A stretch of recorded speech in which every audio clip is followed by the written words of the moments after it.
This video is based on official accident reports and documented eyewitness accounts. Today, we're telling a different kind of aviation story.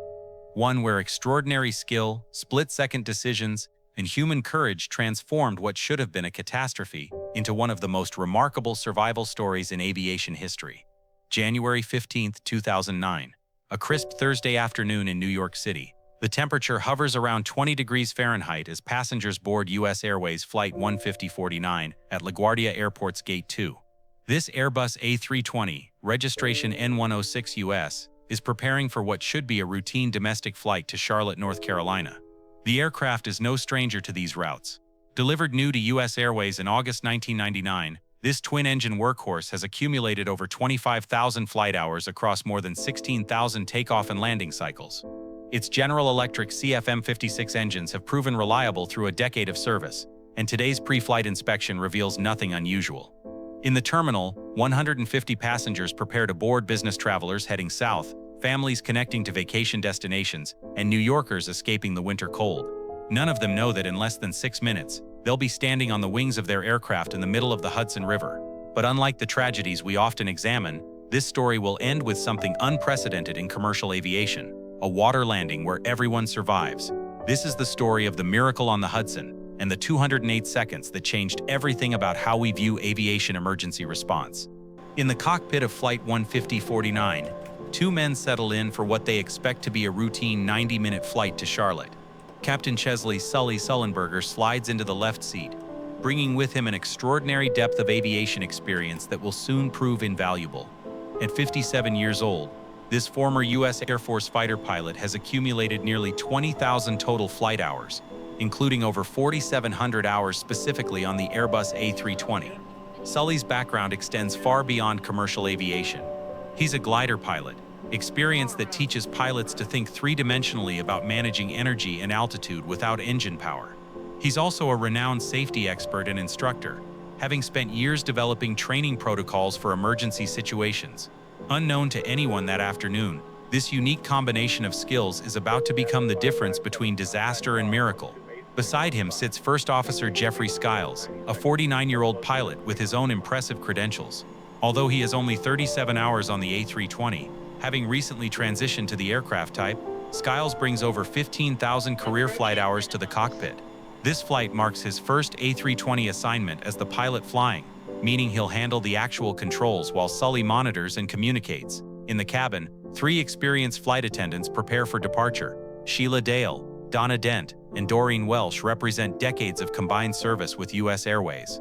Their experience in emergency procedures, which seems routine during training, is about to be tested in the most extreme circumstances imaginable, proving that every drill and every procedure serves a purpose. At 3:25:51 p.m. Eastern Time, Captain Sullenberger receives clearance from LaGuardia Tower. Cactus 15049, runway 4, cleared for takeoff. The call sign Cactus is a remnant from U.S. Airways' merger with America West Airlines, and today it will become one of the most famous call signs in aviation history.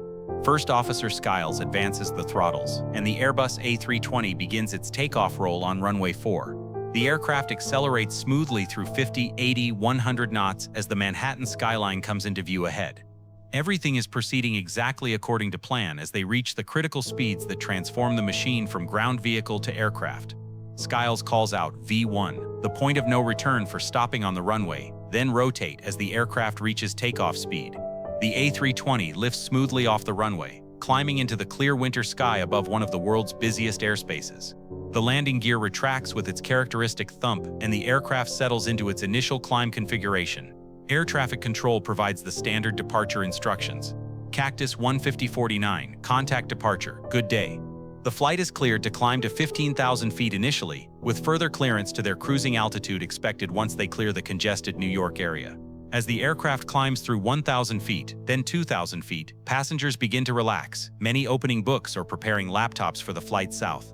The weather is crystal clear, unlimited visibility, with magnificent views of Manhattan, the Bronx, and the metropolitan area spreading out below. This is the kind of day pilots love for departures from LaGuardia, where poor weather can create significant delays and complications. At 3:27:01, exactly 90 seconds after takeoff, and climbing through 2,818 feet above sea level, U.S. Airways Flight 15049 encounters what pilots call the bird strike from hell. The aircraft flies directly into a flock of Canada geese, large migratory birds that can weigh up to 14 pounds each. The impact is immediate and catastrophic. Passengers describe feeling like the aircraft hit a brick wall, followed by loud banging and the smell of burning. The massive birds are sucked into both General Electric CFM56 engines with devastating effect. Both engines begin experiencing what investigators will later term immediate and severe damage. Compressor blades are bent and broken, disrupting the carefully balanced airflow. Warning lights illuminate across the instrument panel as both engines lose virtually all thrust simultaneously. We got one roll, both of them rolling back. First Officer Skiles reports, describing how both engines are automatically reducing power in response to the damage. But this isn't a temporary setback. It's a complete dual engine failure over one of the most densely populated areas in the United States. The cockpit fills with the acrid smell of damaged engines. Outside, passengers can see flames and debris streaming from the engine nacelles. In the cabin, the normal sound of jet engines is replaced by eerie silence broken only by wind noise. Captain Sullenberger immediately takes control. My aircraft. They begin emergency checklists, but both pilots quickly realize this isn't a standard emergency. It's an unprecedented situation requiring immediate action to prevent catastrophe. At 3:27:33, just 32 seconds after the bird strike, Captain Sullenberger keys his microphone. Mayday, mayday, mayday. This is Cactus 15049. Hit birds. We've lost thrust on both engines. We're turning back towards LaGuardia. The words are calm, professional, betraying none of the extraordinary pressure. Air traffic controller Patrick Harton immediately understands the gravity and begins coordinating an emergency landing back at LaGuardia. Cactus 15049, turn left, heading 220, Harton responds, vectoring them back toward LaGuardia's runway 13. But as Sullenberger begins the turn, both pilots conduct rapid mental calculations that will determine everyone's fate. They're descending at 1,000 feet per minute with no thrust. LaGuardia is 7 miles away. Their altitude and descent rate create a mathematical problem with only one solution. They can't make it. Unable, Sullenberger responds when offered LaGuardia, a simple word containing a universe of calculation and judgment. This isn't a guess. It's precise assessment based on energy management principles. Harton offers Teterboro Airport in New Jersey. Cactus 15049, if we can get it for you, do you want to try to land runway 1 at Teterboro? Sullenberger initially considers it. Yes, but within seconds, experience tells him the truth. We can't do it, he announces. We're gonna be in the Hudson. These 6 words define the next phase, a water landing in one of the world's busiest waterways. Before we continue this extraordinary story, we thank everyone supporting Through the Pilot's Eyes. Your subscriptions help us research these remarkable aviation stories in detail. With the decision made, both pilots now face what no airline crew has successfully accomplished, landing an A320 on water without breaking apart. Sullenberger configures flaps to position 2, reducing drag while maintaining control authority for water impact. First Officer Skiles starts the APU early, ensuring backup power after impact, while continuing restart attempts on the failed engines. At 3:28:25, Sullenberger's calm voice fills the cabin. This is the captain, brace for impact. His voice remains authoritative despite impossible circumstances. Flight attendants immediately respond, brace, brace, brace, heads down, stay down. The commands echo through the cabin as 150 passengers prepare for an experience none imagined facing.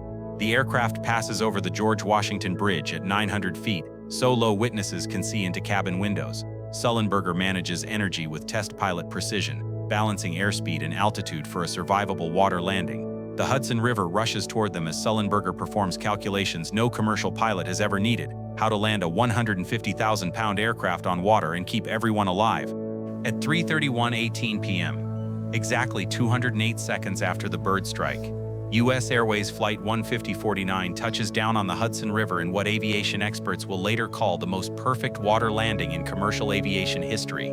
The aircraft passes over the George Washington Bridge at just 900 feet, so low that witnesses on the bridge will later report seeing faces in the cabin windows. Sullenberger has managed the aircraft's energy with the precision of a test pilot, trading airspeed for altitude, altitude for distance, balancing dozens of variables in real time to achieve what seems impossible. The A320 hits the water at approximately 140 miles per hour, with the tail section making contact first in a precisely controlled impact. The force is tremendous, hard enough to crack the rear pressure bulkhead and allow water to immediately begin flooding the aft cabin, but gentle enough that the aircraft's structure remains intact. The impact throws passengers forward in their seats. Some describe it as hitting a concrete wall, others as the hardest turbulence they've ever experienced. Amazingly, despite the violence of a controlled crash into water, only 5 people suffer serious injuries. The aircraft's design, combined with Sullenberger's technique, has distributed the impact forces in a way that preserves human life. Water begins flooding the rear of the cabin through the ruptured pressure bulkhead, but the aircraft remains buoyant. The fuel tanks, which weren't fully loaded for the relatively short flight to Charlotte, provide crucial buoyancy that keeps the A320 from sinking immediately. The aircraft settles into the 36-degree water, taking on water in the rear, but maintaining enough buoyancy for evacuation. Within seconds, flight attendants are implementing evacuation procedures they've practiced countless times, but never imagined using in these circumstances. An intact aircraft floating in the Hudson River, with water rapidly entering the cabin. The evacuation of Flight 1549 becomes a textbook example of emergency procedures working exactly as designed under the most extreme circumstances. Flight attendants Sheila Dale, Donna Dent, and Doreen Welsh take charge with calm authority. Remain calm, move forward, leave everything behind. The front exits cannot be opened due to water pressure, but passengers successfully deploy the overwing exits. The aircraft's slide rafts inflate properly, and passengers begin moving onto the wings and into the life rafts. Some passengers stand directly on the wings in the 36-degree water, while others climb into the inflatable rafts designed for overwater emergencies. Captain Sullenberger, following protocol to the letter, conducts 2 complete searches of the cabin to ensure no passengers are left behind. Only after confirming the aircraft is completely empty does he exit, making him the last person to leave Flight 1549, a testament to aviation professionalism, even in unprecedented circumstances. The rescue response is immediate and overwhelming. NY Waterway ferries are first on scene. Captain Vincent Lombardi, piloting the ferry Thomas Jefferson, had just departed West 39th Street when Flight 1549 appeared directly in front of him. Without hesitation, he maneuvers alongside the aircraft within 3 minutes of impact. Ferry crews deploy rescue equipment and begin pulling cold, wet passengers from the water and wings. The Thomas Jefferson alone rescues 56 people. Other NY Waterway ferries converge rapidly. The Moira Smith rescues 14, the Govan Thomas Keene saves 24, and the Yogi Berra pulls 22 people from the water, including 2 infants. U.S. Coast Guard, NYPD Harbor units, and FDNY Marine units arrive within minutes, completing the rescue operation with remarkable coordination. In water where hypothermia can incapacitate victims within minutes, speed literally saves lives. The NTSB investigation reveals a rare story, not what went wrong, but what went extraordinarily right. The bird strike was unavoidable, but everything following demonstrated aviation training at its finest. Computer simulations confirmed Sullenberger's decisions were correct. Neither LaGuardia nor Teterboro were reachable given real-world reaction times and aircraft performance. Successful simulator returns required immediate turns, unrealistic given time needed for assessment. The crew's performance was textbook. Sullenberger's early APU start provided crucial backup power. His flap configuration optimized glide performance. His energy management was termed remarkable airmanship under extraordinary circumstances. Flight attendants' evacuation procedures saved lives through calm leadership and passenger compliance. All 155 people evacuating a flooding aircraft within minutes proved emergency training works exactly as designed. The aircraft itself exceeded expectations. The A320's overwater certification provided life vests and emergency equipment not required for domestic flights, equipment that proved crucial during rescue. Investigators concluded this accident demonstrates how training, experience, technology, and human factors can combine to achieve the impossible when everything works perfectly together. Thank you for following these aviation investigations with us. Please subscribe for more stories demonstrating both aviation's challenges and triumphs. By 3:55 p.m., all 155 people survived what should have been unsurvivable. The miracle on the Hudson transformed aviation training worldwide. Airlines enhanced ditching procedures, recognizing water landings are survivable with proper preparation. Sullenberger became a symbol of professionalism under pressure but consistently emphasized team performance. We were a team, crediting Skiles, flight attendants, controllers, and rescue personnel. Passengers were forever changed. Many gained new life perspectives. Some became pilots themselves, inspired by witnessing aviation professionalism firsthand. Support groups formed among survivors, bonds forged in those minutes on the Hudson. For aviation, Flight 1549 represents proof that training, technology, and human judgment can achieve the impossible. The aircraft now rests in the Carolinas Aviation Museum, testament to engineering excellence and human achievement. The incident proved emergency procedures work in reality, not just training. It demonstrated that decades of safety improvements can combine to save lives in desperate circumstances. 15 years later, the miracle on the Hudson remains aviation's greatest survival story, proof that skill, training, and calm professionalism can triumph over catastrophe, and sometimes, against all odds, everyone goes home.